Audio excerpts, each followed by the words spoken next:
Una vez más, queridos amigos, estamos felices de poder estar con ustedes y en esta oportunidad continuaremos con la serie Cristo en el Santuario. Y nuestro tema en esta oportunidad se titula El testimonio de Dios. Es interesante ver cómo en la palabra de Dios se habla del testimonio que debemos dar nosotros como sus hijos, que en el tiempo del fin el pueblo de Dios se distingue por su testimonio. ¿Está bien? Sin embargo, en esta oportunidad estudiaremos que también Dios da testimonio, el testimonio de Dios.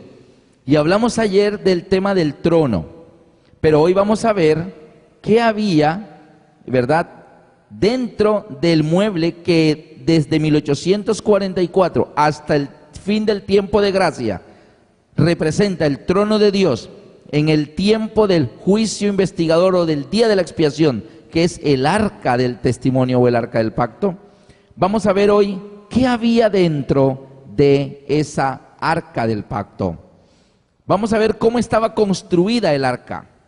La Biblia dice en el libro de Éxodo, en el capítulo 25, Éxodo 25, del versículo 10 al versículo 22, y allí nos habla detalles de la construcción del arca. Y dice de la siguiente manera, Éxodo 25, 10 al 22.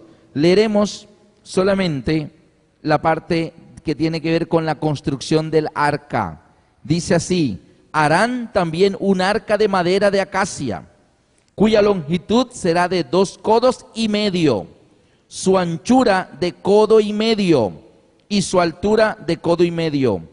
La cubrirás de oro puro por dentro y por fuera, y harás sobre ella una cornisa de oro alrededor. Vimos eso ayer, ¿verdad? Una cornisa de oro, una corona, un rey. O sea, la presencia del Padre en medio de los querubines. El Hijo intercede de pie como sumo sacerdote delante del arca. Versículo 12. Fundirás para ella 4 anillos de oro que pondrás en sus 4 esquinas, 2 anillos de un lado de ella y 2 anillos del otro lado. Harás unas varas de madera de acacia, las cuales cubrirás de oro, y meterás las varas por los anillos a los lados del arca para llevar el arca con ellas. Las varas quedarán en los anillos del arca, no se quitarán de ella. Y pondrás en el arca, versículo 16, y pondrás en el arca el testimonio que yo te daré. Dios da los detalles de cómo debían construir el arca y agrega: y pondrás en el arca el testimonio que yo te daré. ¿Qué es ese testimonio que Dios da que debía ser guardado dentro del arca? Eso es lo que vamos a estudiar hoy. Dice el versículo 17: y harás un propiciatorio de oro fino, cuya longitud será de 2 codos y medio y su anchura de codo y medio. Harás también 2 querubines de oro, labrados a martillo los harás en los 2 extremos del propiciatorio. Harás pues un querubín en un extremo y un querubín en el otro extremo. De una pieza con el propiciatorio harás los querubines en sus 2 extremos. Es decir, la pieza, la tapa del arca y los querubines eran una misma cosa. No estaban hechos los querubines y la tapa y luego los querubines eran pegados allí. No, la tapa y los querubines eran una misma pieza. Y dice el versículo 20: y los querubines extenderán por encima las alas, cubriendo con sus alas el propiciatorio. Sus rostros, el uno enfrente del otro, mirando al propiciatorio. Cada querubín estaba frente a frente con el otro, pero no se estaban mirando entre ellos. Dice que ambos querubines miraban hacia la tapa. ¿Qué miraban? Vamos a verlo hoy. Sus rostros, los querubines mirando hacia el propiciatorio. Versículo 21. Y pondrás el propiciatorio encima del arca, y en el arca pondrás el testimonio que yo te daré. Y de allí me declararé a ti y hablaré contigo de sobre el propiciatorio de entre los 2 querubines que están sobre el arca del testimonio, todo lo que yo te mandare para los hijos de Israel. Así que ahí estaba los detalles de la construcción del arca del testimonio. Y dice, y pondrás dentro del arca el testimonio que yo te dé. Los querubines el uno frente del otro, mirando hacia la tapa. Pero luego dice, y de en medio de los querubines, pero encima de la tapa, encima del propiciatorio, me declararé a ti lo que debes hablar a los hijos de Israel. ¿Por qué el arca la llaman el arca del testimonio? Vamos a ver lo que nos dice Éxodo 40, 19 al 21. Allí Moisés hace exactamente lo que Dios le mandó que hiciera, lo que acabamos de leer. Éxodo 40, 19 al 21. Levantó la tienda sobre el tabernáculo y puso la sobrecubierta encima del mismo, como Jehová había mandado a Moisés. Y tomó el testimonio y lo puso dentro del arca, y colocó las varas en el arca, y encima el propiciatorio sobre el arca. Luego metió el arca en el tabernáculo, y puso el velo extendido, y ocultó el arca del testimonio, como Jehová había mandado a Moisés. Ahora podemos caer en cuenta por qué en la Biblia llaman al arca el arca del testimonio. ¿Por qué? Porque ella contenía el testimonio de Dios. Eso que Dios dio y que le dijo a Moisés que debía guardarlo en el arca. Y pondrás allí en el arca el testimonio que yo te daré. Por eso se llama el arca del testimonio. Ahora bien, ¿qué era lo que había dentro del arca? ¿Qué era lo que había? Que era tan importante que Dios había especificado que debía ser guardado allí como testimonio. En el libro de Hebreos, el apóstol Pablo nos explica, aunque no de una manera muy amplia, porque él mismo dice allí que hay cosas de las que no se puede hablar en detalle en ese momento. En el libro de Hebreos, en el capítulo 9, Hebreos 9 del 1 al 5. Ahora bien, aún el primer pacto tenía ordenanzas de culto y un santuario terrenal, porque el tabernáculo estaba dispuesto así. 2 puntos. Dice, en la primera parte, llamada el lugar santo, estaba en el candelabro la mesa de los panes de la propiciación. Tras el segundo velo estaba la parte del tabernáculo llamada el lugar santísimo, el cual tenía un incensario de oro y el arca del pacto. Notemos que ahora el arca la llaman ¿cómo? El arca del pacto. Pero habíamos dicho ahorita que la llamaban el arca del testimonio, porque dijo Dios, pondrás en ella el testimonio que yo te daré. Pero ahora la llaman el arca del pacto. ¿Por qué? Dice así, el arca del pacto cubierta de oro por todas partes, en la que estaba, ¿qué había dentro del arca? Una urna de oro que contenía el maná, la vara de Aarón que reverdeció y las tablas del pacto. ¿Por qué ahora Pablo llama al arca el arca del pacto? Porque en ella estaba contenido las tablas del pacto. Y en Éxodo también es llamada el arca del testimonio. ¿Por qué? Porque ella contenía el testimonio que Dios había dado. Así que son 2 nombres por medio de los cuales aparece la descripción del arca. El arca del testimonio, el arca del pacto, pero es la misma. Y dice allí en el versículo 5, y sobre ella los querubines de gloria que cubrían el propiciatorio, de las cuales cosas no se puede ahora hablar en detalle. Hay muchos detalles dentro del estudio del santuario y Pablo dice allí, ahorita no puedo entrar en detalles. Nosotros estamos tratando en esta serie de describir algunos detalles, pero definitivamente hay mucho más que nosotros no alcanzaremos a estudiar en esta oportunidad. ¿Qué había dicho allí Pablo que estaba dentro del arca? ¿Qué era lo que Dios había dicho? Y meterás en el arca el testimonio que yo te daré. Y Pablo dice que lo que había dentro del arca era una urna de oro que contenía el maná, la vara de Aarón que reverdeció, ¿y qué más? Y las tablas de la ley o las tablas del pacto. Vamos a ver estas 3 cosas, por qué estaban dentro del arca y qué significaban y qué relevancia tienen para nosotros hoy, aquí, en este mismo lugar, en este tiempo, en el siglo XXI. Vamos a ver cómo fue el episodio del maná. En el libro de Éxodo, en el capítulo 16, Éxodo 16, el pueblo de Israel había salido libre de la esclavitud de Egipto.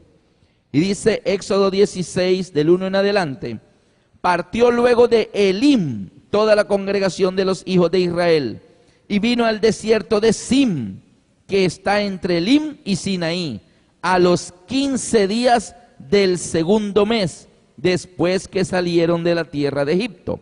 Toda la congregación de los hijos de Israel murmuró contra Moisés y Aarón diciendo, queridos amigos, llevaban 15 días del mes segundo de haber salido de la tierra de Egipto.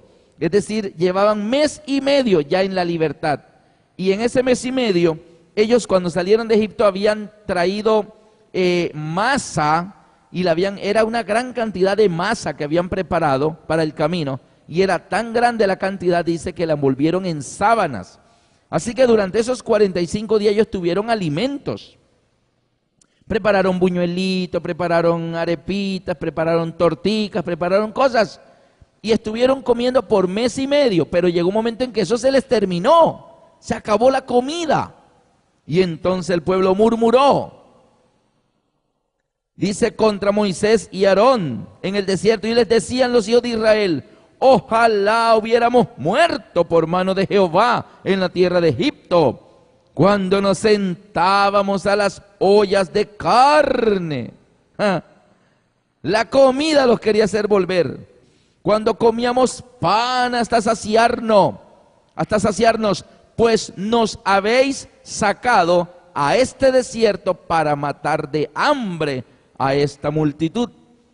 El pueblo le estaba diciendo a Moisés y Aarón, ¿para qué nos sacaron de Egipto? Allá éramos esclavos, sufríamos todo eso. ¿Pero qué? Pero comíamos, teníamos ollas de carne, teníamos pan hasta saciarnos. Éramos esclavos, estábamos esclavizados, sí, pero teníamos comidita. Y ahora están murmurando y reclamando que por qué los hicieron salir de la tierra de Egipto. Y dice el versículo 4, y Jehová dijo a Moisés, he aquí yo haré llover pan del cielo. ¿Llover qué? Pan. Imagínate, lluvia pero no de agua, no de gotas de agua, sino pan. El pueblo de Israel se calcula que eran más o menos 2 millones de personas, entre adultos, hombres, mujeres, niños. Y dice, Dios haré llover pan del cielo, y el pueblo saldrá y recogerá diariamente la porción de un día, para que yo lo pruebe aún si andan en mi ley o no. Mas en el sexto día prepararán para guardar el doble de lo que suelen recoger cada día. Entonces dijeron Moisés y Aarón a todos los hijos de Israel, en la tarde sabréis que Jehová os ha sacado de la tierra de Egipto, y a la mañana veréis la gloria de Jehová, porque él ha oído vuestras murmuraciones contra Jehová. Así que le dan las explicaciones de cómo iban a recoger ese pan. Antes de que el sol saliera, el pueblo se levantó y madrugó, y fue alrededor del campamento, a cierta distancia, a recoger. Y había allí eso en la tierra del desierto, y ellos miraban y se decían unos a otros, ¿qué es esto? ¿Qué es esto? Nunca habían visto algo parecido. ¿Y saben cómo se dice en hebreo qué es esto? Maná. Maná, la expresión maná significa ¿qué es esto? Así que cuando ellos comenzaron a decir ¿qué es esto? Como estaban diciendo maná. Y como no les sabían el nombre, porque era pan de ¿dónde? Pan del cielo, no era de este mundo. No estaba fabricado en ninguna panadería de la tierra. Era pan fuera de este mundo, no les sabían el nombre. Así que dijeron ¿qué es esto? Y así se quedó llamando. ¿Qué es esto? O sea, maná. Y el Señor les ordenó que cada uno debía recoger un gomer por cabeza para comerlo durante el día. Así que si la familia eran 8 personas, ¿cuántos gomeres recogían? 8 gomeres. Si la familia eran recién casados, no tenían niños, 2 gomeres.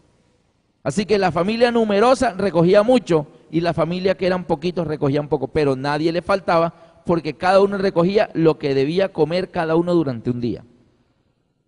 Y Dios les ordenó que ese pan debían comerlo ese día y confiar en que al día siguiente Dios derramaría más maná. Y dijo, no guardarán nada para mañana, deben aprender a confiar en mí. Yo les mandaré más maná mañana. ¿Seguro? ¿Y si no cae mañana, qué comemos? No, yo mejor guarde un poquito. No guarde nada porque se le va a gusanar y va a heder. Deben confiar en mí. Por eso el Padre nuestro dice, danos hoy nuestro pan de cada día, porque Dios quiere que aprendamos a confiar en Él. Y Dios ordenó que debían comerlo todo, y algunos del pueblo desconfiaron y dijeron, ¿qué tal que mañana no caiga maná? No, yo voy a guardar un poquito para mañana por si las moscas. Moscas fue lo que hubo el día siguiente alrededor de la tienda de ellos, porque un olor a podrido. Todos los vecinos, este olor tan horrible, uy, ¿qué es eso? Mira, viene de por aquí viene el olor. Así que el olor atraía a todos y sabían en qué tienda vivían los desconfiados, los desobedientes. Y Dios les había dicho, tienen que confiar, si guardan se les va a dañar, deben comerlo hoy, porque si se guarda para el día siguiente se dañará. Así que ellos debían comerlo todo y esperar al día siguiente que iban a derramar Dios del cielo más maná. Pero ¿eran cuántas personas? 2 millones de personas. Así que, ¿ustedes creen que es un milagro que caiga pan del cielo? ¿Ustedes creen que es un milagro que caiga pan del cielo para 2 millones de personas? Y no solo eso, Dios les decía, tomarán un gomer por cabeza, pero luego, cuando hayan todos recogido, lo que sobre, dejadlo ahí, que cuando el sol salga, se derretirá. Así que hasta debían madrugar. El que se levantaba tarde, cuando el sol ya había salido, e iba a recoger, ya el sol había derretido el maná y no le quedaba comida. Tenían que aprender a madrugar. Era un testimonio de Dios, que Él cuida de la vida de ellos, mandándoles pan del cielo. Ahora bien, ese pan, llegó el momento en que el mismo pueblo de Israel llegó a sentirse hastiado de él. Llegó un momento en que dijeron, queremos carne. Ay, cuando comíamos en Egipto, los melones, los berros. Y ahora nuestros ojos lo único que ven es este maná. ¿Estaban aburridos del maná? Maná en el desayuno, maná en el almuerzo, maná en la cena. Y si tomaban onces, maná. Lo hacían de diferentes maneras. Dice que hacían tortas, hacían buñuelitos, hacían arepitas, hacían tortitas, pero todo ¿de qué? De maná. Hoy el almuerzo es crema. ¿De qué? De maná. Así que todos los días maná, maná, maná. Ahora, ¿pero era la intención de Dios que el pueblo comiera maná 40 años? No. El maná fue un alimento que Dios les derramó del cielo porque Dios sabía que en el desierto era literalmente imposible que ellos cultivaran algo. Es más, sus animales ni siquiera tenían pasto para comer. Así que Dios, como vio que era materialmente imposible, dijo, ahí les va ese pancito. Pero la Biblia registra que solo fueron unos cuantos meses que los llevaron a ellos cruzar el desierto y llegar a las puertas de Canaán. Y Dios dijo, ok, ahora entran a la tierra ancha, la tierra buena que fluye leche y miel. Allí ya no necesitan maná porque van a cultivar la tierra. Pero el pueblo desconfió, mandaron 12 espías, 12. 2 dijeron, la tierra es buena, Dios nos la ha entregado en nuestra mano. 10 dijeron, no, Dios nos ha traído a morir a esta tierra, esa gente son grandísimas, son gigantes, sus ciudades son fortificadas, nos ha traído para que muramos. Volvámonos para Egipto, designémonos un capitán que nos lleve de regreso a Egipto. Y 10 de los 12 dijeron que Dios los había llevado allí a morir y el pueblo lloró. Dios nos trajo, fue a morir. ¿Y saben qué pasó? Dios dijo, ok, como no confiaron en mí, ok, para el desierto otra vez. Por cada día que caminaron por la tierra prometida reconociéndola, 40 días, día por año, se los voy a cobrar. Así que por 40 días caminaron por la tierra prometida y no me creyeron, 40 años vagarán por el desierto y hasta que no se muera el último de los incrédulos no los traigo de regreso. Así que fue su propia incredulidad, su propia rebeldía la que los hizo no comer maná por 3 o 4 meses, sino comer maná por 40 años, porque ellos mismos no quisieron entrar a la tierra prometida. Dios los quería entrar rapidito, pero ellos fueron los desconfiados. Ahora bien, este maná era un alimento ¿de dónde? El libro de los Salmos, en el capítulo 78, Salmo 78, versículos 23 al 25, el salmista David explica algunos detalles del maná. Salmo 78, 23 al 25 dice, sin embargo mandó a las nubes de arriba y abrió las puertas de los cielos e hizo llover sobre ellos maná para que comiesen. les dio trigo de los cielos. ¿De dónde era ese trigo? De los cielos, imagínense. No era un trigo sembrado en Europa, no era un trigo sembrado en Australia, no era un trigo sembrado en el centro de Estados Unidos. Era un trigo de otro lado del universo. Made in cielo, no made in China, no made in USA, no made in Estados Unidos, no, made in el cielo. Y dice el versículo 25, pan de nobles comió el hombre y les dio comida hasta saciarlos. Pan de noble, dice que era trigo de los cielos. Es decir, queridos amigos y hermanos, el pueblo de Israel estaba comiendo un alimento no de este mundo. Pan de nobles. ¿Quiénes son esos nobles? Los ángeles, los habitantes de otros mundos que no han caído en pecado. Dejaron de comerse su alimento y dijeron, Dios, llévale a ellos. Y los ángeles traían la carga y cada día les traían pan de otro lado del universo, del tercer cielo, del lugar donde está Dios, o de los mundos que no han caído en pecado. Dice, trigo de los cielos les dio a comer. Y ahora estaban despreciando, le decían, nuestros ojos no ven sino este maná. Queremos volver a Egipto a comer la carne, los berros, los melones. Y Dios dándole pan de nobles y no querían. ¿Qué es lo que nos hace el pecado en nuestra mente? ¿Se acuerdan? Voltea los conceptos, a lo bueno llamamos malo y a lo malo llamamos bueno. Y menospreciamos los dones maravillosos que Dios nos ha dado. Y queremos es alimentarnos de la comida de los cerdos. Como el joven pródigo. Este alimento tenía poderes especiales, tenía unos, digamos, nutrientes muy especiales. Recuerdan en Primera de Reyes 19, el profeta Elías va huyendo de la persecución de Jezabel. Y Elías, cansado, ya han matado a muchos de los profetas de Jehová y él está cansado. Se pone a dormir allí diciendo, si me encuentran que me maten, no corro más, estoy cansado. Dios, quítame la vida. Y se queda dormido ahí. Y dice la Biblia que el ángel de Jehová lo levantó, Elías, Elías, y Elías abrió los ojos así, cansado. Y había unas ascuas de fuego y una torta. Y Elías comió la torta. Y siguió durmiendo. Y dice la Biblia, vino por segunda vez el ángel de Jehová. Elías, levántate, come y bebe. Y Elías abrió los ojos y ve allí otra torta y una recipiente con agua. Y Elías comenzó a comerse la torta y tomó el agua. Y dice la Biblia que una vez que Elías se comió esa segunda torta, se levantó y caminó 40 días y 40 noches hasta el monte Horeb. ¿Qué contenido vitamínico tenía esa torta que le dio el ángel de Jehová? ¿Saben por qué? Porque los alimentos de los cielos son muy especiales. Y Dios le estaba dando al pueblo de Israel pan de nobles, les hacía llover pan del cielo. Porque el pueblo necesitaba mucha energía, tenían que caminar y caminar y caminar por el desierto.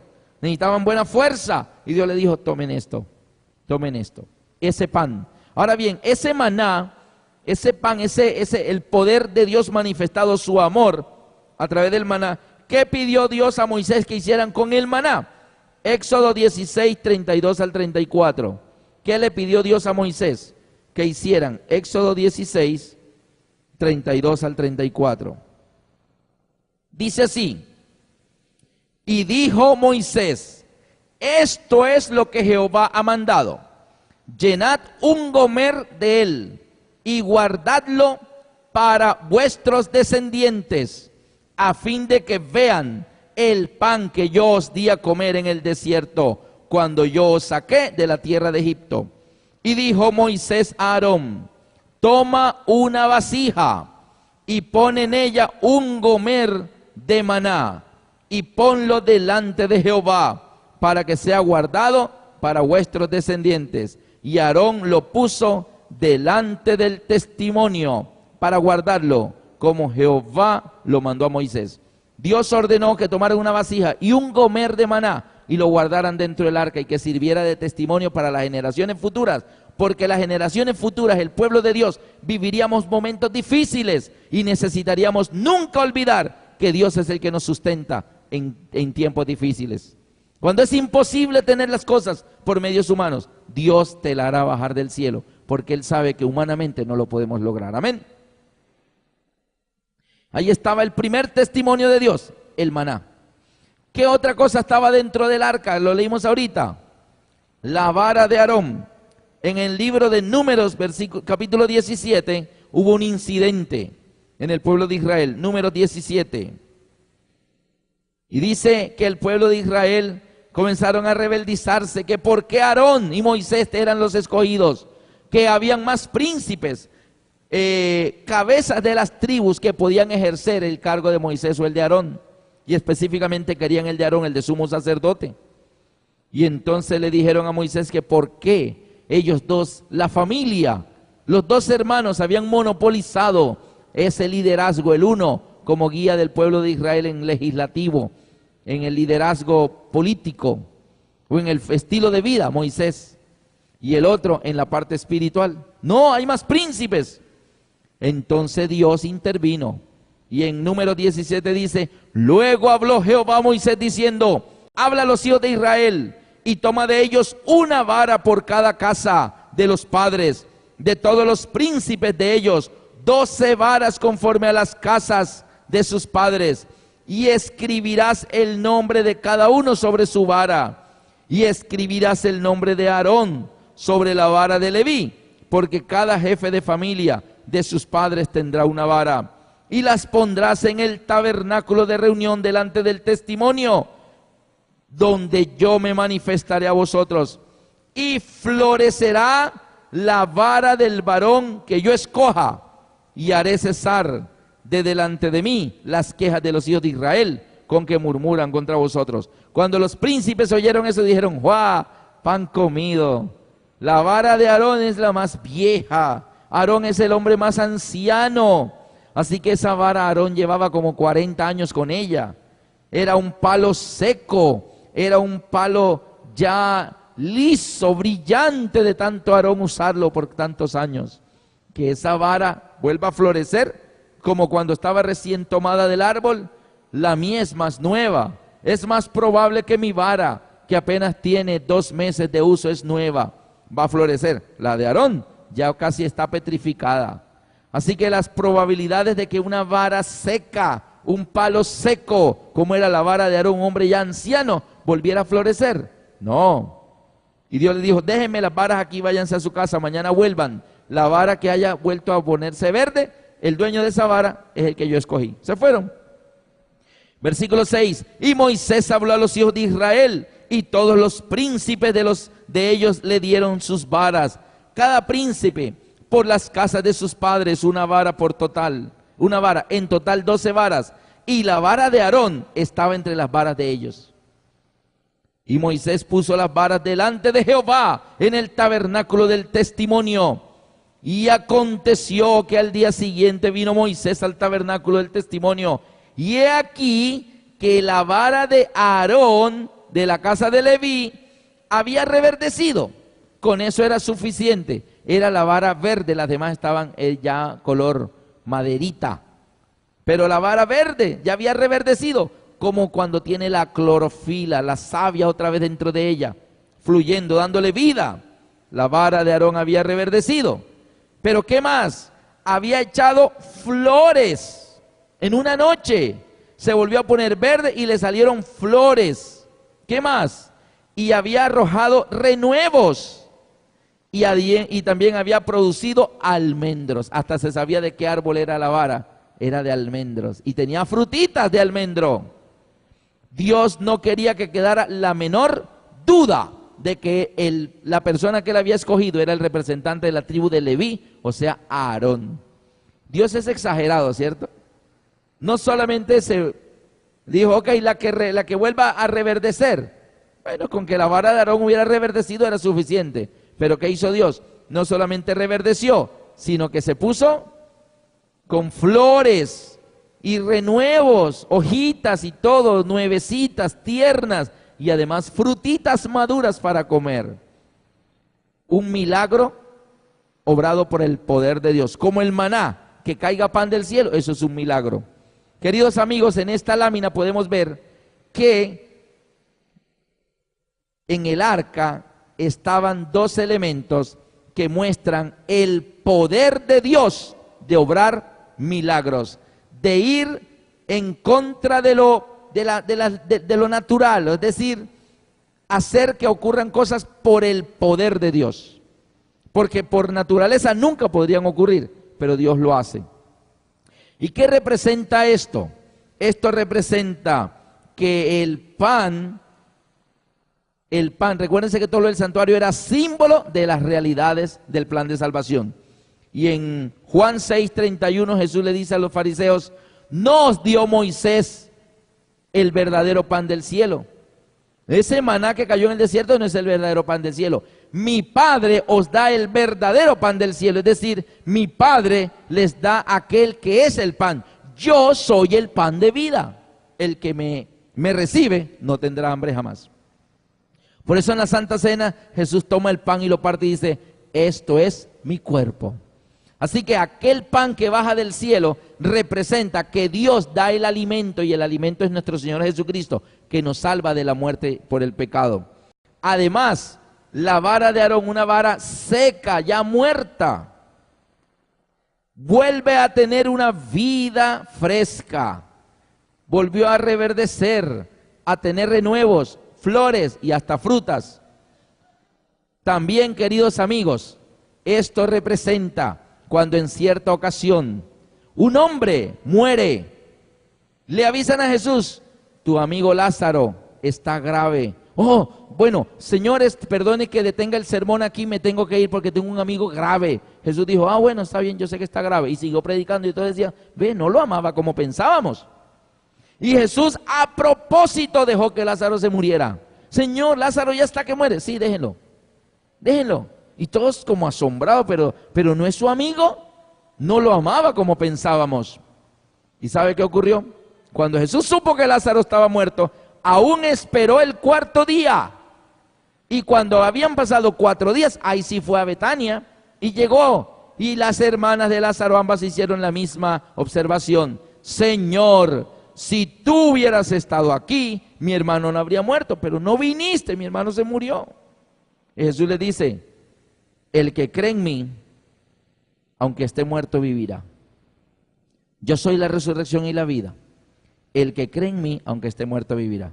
¿Dónde lo pusieron? Ay, en el sepulcro. Lléveme para verlo. Ay, vamos para que veas el sepulcro, cómo quedó el sepulcro de Lázaro. Mira, Señor, está ahí en esa tumba. Y Jesús le dice a los discípulos: quitad la piedra. Y las primeras en protestar fueron las propias hermanas. No, por favor, no quiten la piedra. Señor, es que ya hiede. Es de 4 días. No solo está muerto, está podrido. 4 días. No destape su tumba, por favor. Y Jesús la mira y le dice: ¿no os he dicho que si crees verás la gloria de Dios? ¿Cree o no cree? Dígame. Sí, yo creo. Bueno, entonces espere que yo voy a hacer algo. Quitad la piedra. Claro, al rodar la piedra, el olor no solo de la muerte, sino podrido. Todos allí se tapaban la nariz. ¿Cómo estaba la vara de Aarón? Seca. ¿Qué probabilidades tenía? Ninguna de volver a estar verde. ¿Cuándo? La vara más vieja de Israel. Y Jesús luego hace una oración, dice: Padre, gracias porque siempre me oyes, pero esto no te lo pido por causa mía, sino por causa de ellos. Eso está en el Evangelio según San Juan, capítulo 11. Y mirando hacia la tumba oscura, dice: Lázaro, ven fuera. Todos miran: ¿cómo va a venir si está muerto? Los muertos no oyen. Pero él está diciendo: Lázaro, ven fuera. ¿Y sabe qué? Ven todos allí como de la oscuridad de la tumba aquel que no solo estaba muerto, sino ya podrido. Viene atado con las mortajas así. Y se asoma a la puerta del sepulcro y mira a todos. Una cara de asombro tenían todos y él mira a todos así. Y ahí está Jesús frente a él. Y Jesús dice: desatadle y dejadle ir. Y van y le quitan las mortajas y está sano. No huele a podrido. Volvió a la vida. El que no solo estaba muerto, vuelve a la vida. Queridos amigos, el maná dentro del arca la vara de Aarón que reverdeció, son el testimonio de Dios de que Él tiene el poder de lograr cualquier cosa, por imposible que parezca. ¿Hay alguna cosa imposible para Dios?, le preguntó Dios a Abraham. No, no hay nada imposible para Dios. Entonces, a eso solo hay que creer. Así que ahí tenemos la primera parte del testimonio de Dios, el poder. Dios tiene poder. Pero queridos amigos, algunas personas quieren el poder de Dios. Pero ¿qué más había dentro del arca? Las tablas de la ley. Miren lo que dice en el libro de Éxodo 31, 18. Y Dios dio a Moisés cuando acabó de hablar en el monte de Sinaí, y dio a Moisés cuando acabó de hablar con él en el monte de Sinaí, 2 tablas del testimonio. Miren cómo le llaman las tablas. ¿Por qué? Porque Dios es el que da testimonio allí. 2 tablas del testimonio, tablas de piedra, escritas con el dedo de Dios. ¿Quién las escribió? Dios, con su dedo. Cada mandamiento, cada uno de los 10 mandamientos los escribió Dios con su dedo. Y en Éxodo 32, 25, 32, 16, y las tablas eran obra de Dios, y la escritura era escritura de Dios, grabadas sobre las tablas. Es decir, escritura de Dios, letra de Dios, su ley. Queridos amigos, la ley de Dios también está guardada en el arca, aquellas que Dios escribió sobre tablas de piedra. Ahora bien, ¿por qué están en el mismo lugar 2 elementos que muestran el poder de Dios, que dan testimonio de su poder de obrar lo imposible? Pero también está su ley. Porque, queridos amigos, no podemos tener el poder de Dios sin la obediencia. No. Y tú no puedes ser una persona en obediencia y que no haya poder de Dios en tu vida. Si está lo uno, está lo otro. Si en tu vida hay obediencia, necesariamente se va a manifestar el poder de Dios en tu vida. Pero si en tu vida no hay obediencia, imposible que se manifieste el poder de Dios en tu vida. ¿Ustedes recuerdan cuando el pueblo de Israel desobedecía a Dios en alguna cosa? ¿Qué le pasaba en las batallas? ¿Ah? Iban a enfrentar los enemigos y ¿qué pasaba? Eran derrotados y ellos regresaban tristes, muchos muertos en el campo de batalla. ¿Qué pasó, Señor? Y Dios les decía: hay anatema en el pueblo. Es que me están desobedeciendo y yo no voy a dar mi poder a los desobedientes. Así que busquen el anatema. Y comenzaban a echar suerte las 12 tribus, y cayó la tribu en una tribu, la suerte en una tribu, y miraron de esa tribu las familias, y cayó en suerte una familia, y de toda esa familia miraron la suerte, y ¡pum! Acam, que había escondido por allá unos lingotes y un manto babilónico, desobedeciendo. No hay obediencia, no hay poder. Algunas personas hoy en día dan testimonio del poder de Dios manifestándose en sus vidas y haciendo milagros, pero viven en abierta desobediencia a los mandamientos de la ley de Dios que están dentro del arca. Y hoy vamos a ver justamente, por ejemplo, en una de las epístolas, Primera de Juan 2:4, el que dice: yo le conozco, y no guarda sus mandamientos, el tal es mentiroso y la verdad no está en él. No puede un predicador decir: yo conozco a Dios y el poder de Dios está aquí, pero no hay obediencia en su vida. El que dice: yo le conozco, y no guarda sus mandamientos, el tal es mentiroso y la verdad no está en él. El mismo Jesús declara en el Evangelio según San Mateo, capítulo 7, versículo 21 al 23. Aún llegará el mismo día de la segunda venida de Cristo. Cristo viniendo, y va a haber personas que decidieron quedarse así hasta la misma segunda venida de Cristo, en desobediencia. Y tendrá que ser el mismo Cristo, porque ellos aducen: es que hay poder, los milagros que se hacen hoy en día en mi iglesia, entonces eso demuestra que somos el pueblo de Dios. No, lo que demuestra que es el pueblo de Dios es los que guardan los mandamientos de Dios y tienen el testimonio de Jesucristo. Eso es lo que está en Apocalipsis 12, 17. No que haya poder y milagros. ¿Por qué? Porque también Jesús manifestó en Mateo 24: mirad que nadie os engañe, porque vendrán muchos en mi nombre, diciendo: yo soy el Cristo, y muchos se engañarán. Y en Mateo 24:24 dice, y vendrán falsos cristos, falsos profetas, y engañarán a muchos haciendo grandes milagros, prodigios y maravillas. Y engañarán, si fuera posible, a los escogidos. Así que Satanás sabe que con los milagros puede engañar a muchas personas, pero no puede engañar a los que tienen la palabra de Dios. Pero hay milagros, sí hay milagros. La pregunta es, ¿ese milagro lo hizo Dios? Porque Satanás también tiene poder. Satanás también tiene poder. En los tiempos de Job, dice que vino un criado: Señor, estaban las ovejas en el campo pastando, y tus siervos los pastores cuidándolas, y descendió fuego de Dios y las consumió a todas. Solo yo escapé para darte la noticia. Pregunto, ¿ese fuego que descendió del cielo y consumió las ovejas de Job, era fuego de Dios? No, no era fuego de Dios. ¿Era fuego de quién? ¿Quién fue el que destruyó las ovejas de Job? Fue Satanás. Satanás tiene poder para hacer bajar fuego del cielo a la tierra. En cierta ocasión en Barranquilla se hizo un seminario de Apocalipsis de 10 noches. Y el pastor de este lugar tuvo la idea de hacer este seminario de 10 noches en el salón de eventos de un hotel, el Hotel Country Norte. Se publicó en los periódicos: Seminario de Profecía Apocalipsis 2000, 10 noches, 10 temas, Hotel Country Norte, entrada gratis. Pero por favor, por razones de limitación de espacio, reserve su cupo a los siguientes teléfonos. Si quiere asistir, tiene que reservar el cupo. Así que se anotaron algunos teléfonos allí: el teléfono de la misión, el teléfono de la casa del pastor, el teléfono del hogar de uno de los ancianos. Y las personas comenzaron a llamar: mire que yo quiero estar en ese seminario, no hay que pagar nada. No hay que pagar nada. Bueno, anóteme por favor. Y por teléfono se le preguntaba: a usted, ¿qué hace? ¿Usted es cristiano, sí o no? ¿Ya estudia la Biblia? Y, bueno, sí. Así que se elaboró la lista de las personas que reservaron. 400 nombres. Y por el computador se organizaron en orden alfabético.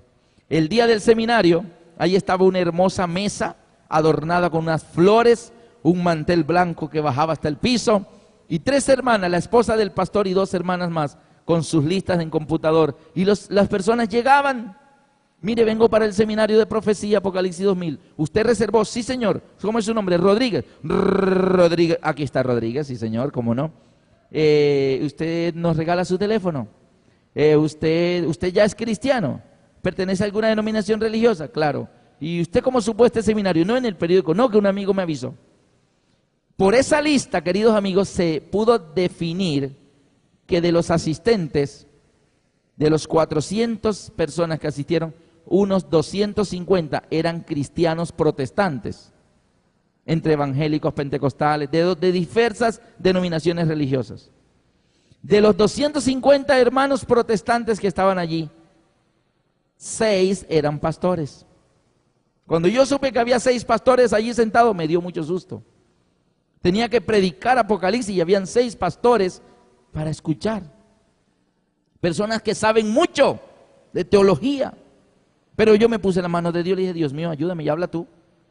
Y después supe que de entre los 6 pastores, uno de ellos era el presidente de la Unicea de la Costa Atlántica. Y me lo presentaron y tuvimos una hermosa amistad hasta hoy en día. Es una gran persona, muy espiritual. Y por las 10 noches esas personas escucharon y, para honra y gloria de Dios, aceptaron guardar el sábado. 2 años después que volví a Barranquilla, alguien me dijo: el pastor Pedro quiere saludarte. Él dijo que cuando viniera a Barranquilla, que cuidadito no lo ibas a llamar. Muy bien. Fui a saludarlo, aplacé mi viaje de regreso a Bucaramanga para verme con él. Me abrazó de una manera muy cariñosa, sentí su afecto. Hablamos bastante, se puso feliz de volverme a ver y yo me puse muy feliz de verlo nuevamente. Y le pregunté: pastor Pedro, ¿todavía es presidente? Me dijo: no, ya no. Ahora pastorea una iglesia. Ah, ya no es presidente. ¿Y desde cuándo? Me dijo: 2 meses y medio después de las conferencias del hotel. Ah, sí. ¿Y eso? Me dijo: porque comencé a guardar el sábado. ¿Qué? Comencé a guardar el sábado. Y me mostró en computador 280 páginas escritas por él de un estudio que hizo sobre el sábado. Me dijo, voy a sacar este libro, todo sobre el sábado, 280 páginas en computador sobre el sábado. Y lo último que me dijo fue, Alberto, en Barranquilla hay 6 iglesias evangélicas que están cerrando el domingo y abriendo los sábados. Y son las mismas 6 iglesias de los mismos 6 pastores que asistieron al Hotel Country Norte aquellas 10 noches. Y solo fueron 10 noches. El Señor hizo allí grandes cosas, hermanos. Ahora la pregunta es, en esas noches hubo una persona que se levantó y porfió que no era verdad lo de la ley y lo del sábado. Así que dialogamos, le dije, mira, ¿por qué no nos vemos mañana 1 hora antes del tema? 1 hora antes del tema nos encontramos allí, nos sentamos a mostrar los versículos. Él me decía, yo le decía. En últimas, ni yo logré cambiar, o sea, yo no logré que él cambiara su concepto. Y él tampoco logró que yo cambiara el mío. Y ya me estaban anunciando para salir y le dije, mira, de aquí no vamos a salir porque evidentemente tú no aceptas lo que dice la Biblia y yo tampoco acepto lo que tú me estás diciendo. No es que esto y esto, y es que en mi iglesia hay poder, y es que en mi iglesia hay milagros, y el poder de Dios se mueve, y el Espíritu Santo se mueve. Esa es la iglesia verdadera. ¿Y cuál era su argumento? Milagros, poder, en mi iglesia hay poder, en la tuya no hay poder. El poder de Dios hoy se manifiesta de diferentes maneras. Y hoy en día yo veo milagros todos los días en mi iglesia. Dios puede sanar un cáncer, Dios puede sanar tumores, pero déjame decirte que el milagro más grande que yo he visto que Dios hace es vidas transformadas por el poder del Espíritu Santo. Y este señor que porfiaba de los milagros, yo le dije a lo último, ya me iba y le dije, mira, te hago una preguntita. ¿Tú estás tan seguro de lo que dices? ¿Tú estás tan convencido de eso que dices, que eso es verdad, que es así, que te atreves a quedarte así, creyendo eso, hasta que Cristo venga y que Él mismo te lo explique? O sea, ¿te atreves a jugarte tu vida? Juégatela tú mismo. Es tu vida. Juégatela. Quédate así hasta que Cristo venga y enfréntate a Él y dile, Señor, ¿cierto que era como yo decía? Y bueno, si tú tienes razón, amén. Pero ¿y si no? Y me dijo, oiga, yo no había pensado en eso. Y mantuvimos una linda amistad porque él era muy sincero. Pero yo le mostré un texto. Mira que no puede haber poder sin obediencia. No puede haber. Por eso en el arca estaban la urna del maná, poder. La vara de Aarón que reverdeció, poder. Pero ¿qué estaba también allí? La ley. Escrita con el dedo de Dios. No puede estar separada. No puede haber poder sin ley. No puede haber poder sin obediencia y tampoco puede haber obediencia sin poder. Si tú eres una persona que has puesto tu vida en la mano de Dios y le obedeces en todo, hay poder en tu vida. Si no te has dado cuenta es otra cosa, pero en tu vida hay poder. Y dice Mateo 7, 21 al 23, no todo el que me dice Señor, Señor, entrará en el reino de los cielos, sino el que hace la voluntad de mi Padre que está en los cielos. No todo el que me dice Señor, Señor, sino el que hace la voluntad. ¿Y qué es hacer la voluntad de Dios? Obedecer.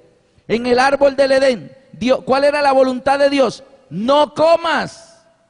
Esa era la voluntad de Dios. Obedecer a no comer del fruto prohibido era tener vida eterna. Obedecer a Dios.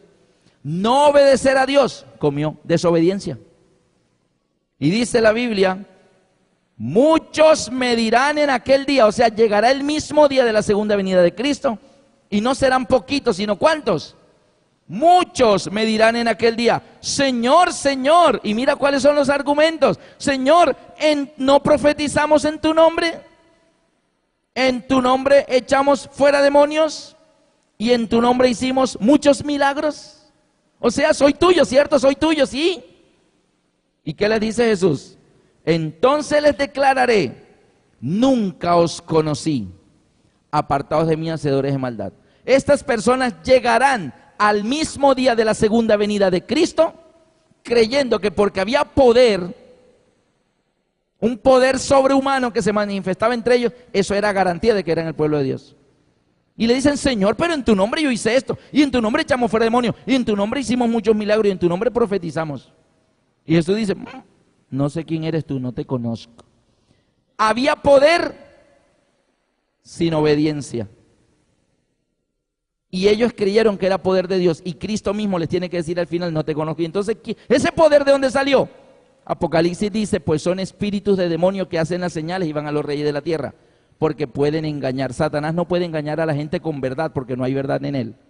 Entonces les tiene que poner algo que contrapese con la verdad. Poder, milagros, cosas maravillosas. ¡Ay, tan lindo! Pero no hay obediencia allí. Así que no hay poder sin obediencia. Está el poder, pero debe haber obediencia también. Ahora bien, obedecer los 10 mandamientos. Entonces somos legalistas. Seríamos legalistas. Si solamente obedecemos por cumplir, para que haya poder. No. ¿Qué otra cosa había en el arca como testimonio? Rápidamente vemos el siguiente. Levítico 16, 12 al 16. Después tomará un incensario lleno de brasas de fuego del altar. ¿Cuándo era que el sumo sacerdote tomaba el incensario en su mano? El día de la expiación. Dice, con fuego del altar de Jehová, sus puños llenos del perfume aromático molido, y lo llevará detrás del velo. ¿Qué había detrás del velo? El arca. Y pondrá el perfume sobre el fuego y delante de Jehová, y la nube del perfume cubrirá el propiciatorio que está sobre el testimonio, para que no muera. Tomará luego la sangre del becerro y la rociará con su dedo hacia el propiciatorio al lado oriental. Hacia el propiciatorio esparcirá con su dedo 7 veces aquella sangre. Ahora bien, dentro del arca que estaba la urna de maná, la vara de Aarón que reverdeció, lo que demuestra poder, pero también estaba la ley escrita con el dedo de Dios. Pero ¿qué había encima de la ley? La tapa, el propiciatorio, y encima estaban los 2 querubines de gloria con sus alas extendidas, mirando no hacia ellos, sino mirando la tapa. ¿Y qué era lo que miraban en la tapa los querubines? La sangre del Cordero. Eso es lo que los querubines, los seres más exaltados del universo, miraban hacia la tapa, la sangre del Cordero. Y la sangre del Cordero es la sangre del que los creó a ellos, es la sangre del Hijo de Dios, aquel que es uno con el Padre, aquel que era el Verbo, y el Verbo estaba con Dios, y el Verbo era Dios, y que ese Verbo se hizo carne y habitó entre nosotros. Amén. Ahí estaba la sangre. Así que mire, y la sangre es también testimonio de Dios, sí, porque Él es el que la dio. Es su sangre, la sangre de su Hijo. Y ahí estaba la sangre. Ahora, ¿qué demuestra esa sangre? Amor. Así que en el arca tenemos poder con la urna de maná y la vara de Aarón que reverdeció. La ley, o sea, hay obediencia. No puede haber poder sin obediencia. Pero encima de la obediencia está el amor. ¿Cuál amor? El amor que daba testimonio a aquella sangre sobre la tapa. ¿Y qué dice Juan 3:16? No hay necesidad de buscarlo en la Biblia. Porque de tal manera amó Dios al mundo que ha dado a su Hijo unigénito, para que todo aquel que en él cree no se pierda, mas tenga vida eterna. Así que ahí estaba el amor en aquella sangre. Ahora, ¿qué dice el Señor respecto al amor de nosotros hacia Él? En Juan 14:15 dice, si me amáis, guardad mis mandamientos. O sea, mira, la obediencia es importante. Sin obediencia no hay poder. Pero sin amor no hay obediencia. Juan 14:15. Si me amáis, guardad mis mandamientos. Dios no acepta una obediencia cuyo motivo no sea el amor. Los fariseos obedecían en todo. ¿Se acuerdan aquel joven rico? Maestro, ¿qué he de hacer para obtener la vida eterna? Y dice, los mandamientos, ¿sabes? ¿Cuál es esto? Oh, todo esto he guardado desde mi juventud. Una cosa te hace falta. Qué bueno que guardas toda la ley desde tu juventud, pero te hace falta, ¿sabes qué? El amor. Que hagas eso por amor. Te voy a poner un ejemplo. Vende lo que tienes, repártelo a los pobres y luego ven y sígueme. Y el hombre dio media vuelta y dijo, no, eso no es conmigo. Y se fue. No amaba, guardaba todo desde su juventud, pero no lo hacía por amor. No amaba al prójimo porque no repartió su bien y no compartió con la gente que no tenía. Y tampoco amaba a Dios porque no siguió a Jesús. Ni amaba al prójimo ni amaba a Jesús. Pero guardaba todo. El Señor dice, todo eso que él guarda desde su juventud no sirve porque no es por amor. Solo la obediencia sirve si es por amor. Por legalismo no sirve. Así que, si me amáis, la sangre en la tapa, si me amáis, guardad mis mandamientos. Y si guardamos sus mandamientos, viene el poder en tu vida para vencer el pecado. ¿Está bien?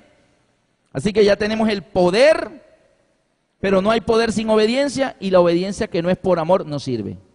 Y ahí tenemos encima de la tapa ahora la sangre, testimonio de Dios. Todo lo que había en el arca era testimonio de Dios. Dios dio el maná, Dios hizo que la vara de Aarón reverdeciera, Dios escribió la ley con su dedo, y Dios fue el que dio la sangre era de su hijo. Todo es testimonio de Dios, y nos hace falta uno nomás.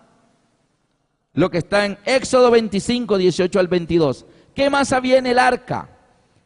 Noten que vamos de abajo para arriba. El poder, luego la ley, la obediencia, luego en la tapa el amor. ¿Qué había más por encima del amor? ¿Qué había más? Éxodo 25, 18 al 22. Éxodo 25, 18 al 22 dice: harás también 2 querubines de oro labrados a martillo, los harás en los 2 extremos del propiciatorio. Versículo 20, y los querubines se extenderán por encima las alas, cubriendo con sus alas el propiciatorio, sus rostros el uno enfrente del otro, mirando al propiciatorio los rostros de los querubines. ¿Qué era lo que los querubines miraban? La sangre, que es el amor de Dios por nosotros. Ahora bien, dice en la parte final, versículo 21 y 22, y pondrás el propiciatorio encima del arca, y en el arca pondrás el testimonio que yo te daré. Y de allí me declararé a ti y hablaré contigo de sobre el propiciatorio, de entre los 2 querubines que están sobre el arca del testimonio, todo lo que yo te mandaré para los hijos de Israel. Es decir, encima del propiciatorio donde estaba la sangre, más arribita, entre los 2 querubines, una luz gloriosa, la presencia de Dios. Se llamaba como la Shekinah, la gloria de la presencia de Dios. O sea, que encima del amor y de la sangre tenemos la presencia de Dios. Así que noten que en el arca tenemos en este orden el poder, la urna de maná con la vara de Aarón, poder. Pero está también la obediencia, la ley. Pero está el amor, la sangre. Y está la presencia de Dios. ¿Por qué este orden? Porque no puede haber poder en mi vida si yo no tengo obediencia. Si alguno dice yo le conozco y no guarda sus mandamientos, es mentiroso. Pero no, Dios no acepta obediencia que no sea por amor. Si me amáis, guardad mis mandamientos. Pero tú no puedes amar a alguien a quien no conoces. Por eso se necesita la presencia. Ahora miren el orden inverso. Está la Shekinah, la presencia de Dios. ¿Para qué está la presencia de Dios? Para que lo conozcamos. ¿Qué dijo Jesús en Juan 17? Esta es la vida eterna, que te conozcan a ti, el único Dios verdadero, y a Jesucristo a quien has enviado. Así que está la presencia. ¿Para qué? Para que lo conozcamos. Y una vez que lo conocemos, lo amamos. Y una vez que lo amamos, guardamos sus mandamientos. Y una vez que guardamos sus mandamientos, viene el poder que necesitamos para vencer toda tentación y todo pecado. ¿Está claro eso? La presencia para conocerlo. Si lo conocemos, lo amamos. Si lo amamos, obedecemos. Y si lo obedecemos, viene el poder. Pero todos queremos el poder sin presencia de Dios, sin amar a Dios, sin obedecer a Dios. Solo el poder para hacer cosas y lograr lo que queremos, sin Dios. No, se necesita desde la presencia de Dios. Vive Jehová en cuya presencia estoy. Cuando tú tienes esa presencia, necesariamente lo vas a terminar amando, porque vas a conocer lo que Dios hace por ti y tú lo vas a amar. Si me amáis, guardad mis mandamientos. Y si guardamos sus mandamientos, viene el poder en nuestras vidas. Queridos amigos, todo eso es testimonio de Dios. Por eso Jesús quiere estar con nosotros cuando Él lo prometió antes de irse. No se turbe vuestro corazón, creéis en Dios, creed también en mí. En la casa de mi Padre muchas moradas hay. Si así no fuera, yo se lo hubiera dicho. Voy pues a preparar lugar para vosotros, y si me fuere y os prepararé el lugar, vendré otra vez y os tomaré a mí mismo. Y mira dónde está lo de la presencia. Para que donde yo estoy, vosotros también estéis. Él quiere que su presencia esté con nosotros. Amén. ¿Ustedes recuerdan la parábola de los obreros de la viña? Una parábola que narró Jesús, donde el dueño de la viña salió a las 6 de la mañana a contratar obreros. Y contrató y le dijo, les pagaré 1 denario. Luego a las 9 de la mañana contrató otro, vayan a trabajar a la viña y les pagaré lo que sea justo. Al mediodía, 6 horas de transcurrido el día, vayan, y mandó otros. A las 3 de la tarde, oiga, ¿quieren trabajar? Y mandó más personas a trabajar. A las 5 de la tarde todavía encontró otros, vayan a trabajar a la viña. Y a las 6 de la tarde pararon el trabajo y el dueño de la viña le dijo al mayordomo: págales a los obreros, pero de inversa hacia arriba. O sea, a los últimos págales primero y a los que llegaron de primero págales de último. Así que bueno, hagan la fila en orden que llegaron al revés. Entonces los primeros eran los que habían llegado a las 5 de la tarde, trabajaron 1 horita. Y cuando él me dice: págale un denario. Uy, los que estaban allá dijeron: wow, este hombre paga bien. Si a eso que nomás trabajaron 1 hora les pagó un denario, uy, yo que trabajé a las 6 de la mañana, esto está como bueno. Llegaron los de las 3 de la tarde, pum, un denario. Llegaron los de las 12 del día, un denario. Y ellos comenzaron a arrugar el ceño. ¿Cómo así que a todos nos están dando un denario? Esto es injusto. El de las 9 de la mañana, un denario. Y el de las 6 de la mañana, un denario. Se pusieron furiosos. ¿Cómo nos das un denario si trabajé 12 horas? Y este trabajó 1 horita. Y el dueño de la viña le dijo: yo hago con mi dinero lo que yo quiera, te estoy pagando lo que te dije, ¿cuál es el problema? Ahora la pregunta es: ¿quiénes fueron los más beneficiados de este trabajo en este día? ¿Quiénes? Los que trabajaron ¿desde qué hora? Sí, a veces pensamos que son los que trabajaron desde las 5 de la tarde, porque son los más privilegiados, porque trabajaron poquito y ganaron mucho. ¿Y quiénes fueron los más perjudicados? Ay, los pobrecitos que trabajaron desde las 6 de la mañana por 12 horas y un denario también. Pero ¿sabe qué? Yo también pensaba eso, hasta que un pastor nos lo explicaba.